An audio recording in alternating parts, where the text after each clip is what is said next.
ఈ రోబోటిక్‌తో మోకాలు సర్జరీ చేయాలంటే భయం అనిపించింది ఫస్టు. ఈయన మా నాన్నగారు పేరు వెంకటేశ్వర్లు, వయసు 65 సంవత్సరాలు. నేను హెయివార్ ప్లాంట్‌లో ఎంప్లాయీని. సో మా నాన్నగారికి 2 సంవత్సరాల నుంచి కొంచెం మోకాళ్ళ నొప్పులు వచ్చినాయి. ఈ ప్రాబ్లం వల్ల ఆయనకు రోజువారీ పనులు కూడా చేసుకోలేకపోతుండు. కుడి కాలు మరీ ఎక్కువగా ఉంది. సో నేను ఏమనుకున్న, మా ఫ్రెండ్స్ వాళ్ళందరూ హైదరాబాద్ పోయి వాళ్ళ ఫాదర్కి అవి ట్రీట్మెంట్ చేస్తూ ఉన్నారు. సో వాళ్ళు హైదరాబాద్ వెళ్ళు, అక్కడ ట్రీట్మెంట్ బాగుంటుందని చెప్పారు. కానీ మా రిలేటివ్స్ కొంతమంది ఇక గౌతమ్ సార్ దగ్గర ట్రీట్మెంట్ చేసుకున్నారు. సో వాళ్ళు గౌతమ్ సార్ పేరు రికమెండ్ చేశారు. సో దాంతో మేము ఇక్కడికి గౌతమ్ సార్ దగ్గరికి వచ్చాము. గౌతమ్ సార్ దగ్గరికి వచ్చి సార్ చూశారు. సార్ చూసి ఒక కాలు అయితే ఆపరేషన్ చేయాల్సి వస్తుంది, సెకండ్ దానికి అవసరం లేదు, ఇంకా 2-3 ఇయర్స్ వరకు దాన్ని నడిపించవచ్చు అని డీటెయిల్గా ఎక్స్ప్లెయిన్ చేశారు. సో సార్ ఏమన్నారంటే సర్జరీ చేసుకోవాలన్నారు, రోబోటిక్తో వెళ్ళమని చెప్పారు.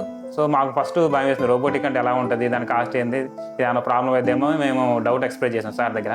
కానీ సార్ తర్వాత డీటెయిల్గా చాలా టైం తీసుకొని 5 to 10 minutes టైం తీసుకొని రోబోటిక్ అంటే ఏంది, ఎలా చేస్తారు, దానివల్ల అడ్వాంటేజ్ ఏంది, ఎలా దానివల్ల తొందర రికవరీ అవుతారు మొత్తం డీటెయిల్గా ఎక్స్ప్లెయిన్ చేశారు సారు. సో అట్లా ఎక్స్ప్లెయిన్ చేయడం వల్ల మాకు కొంచెం కాన్ఫిడెన్స్ పెరిగింది. సో దీనికి వెళ్ళొచ్చు అని మేము అనుకున్నాము. అనుకున్న తర్వాత నెక్స్ట్ మేము ఆపరేషన్కి వచ్చేసాము ఇక్కడ ఖమ్మంకి.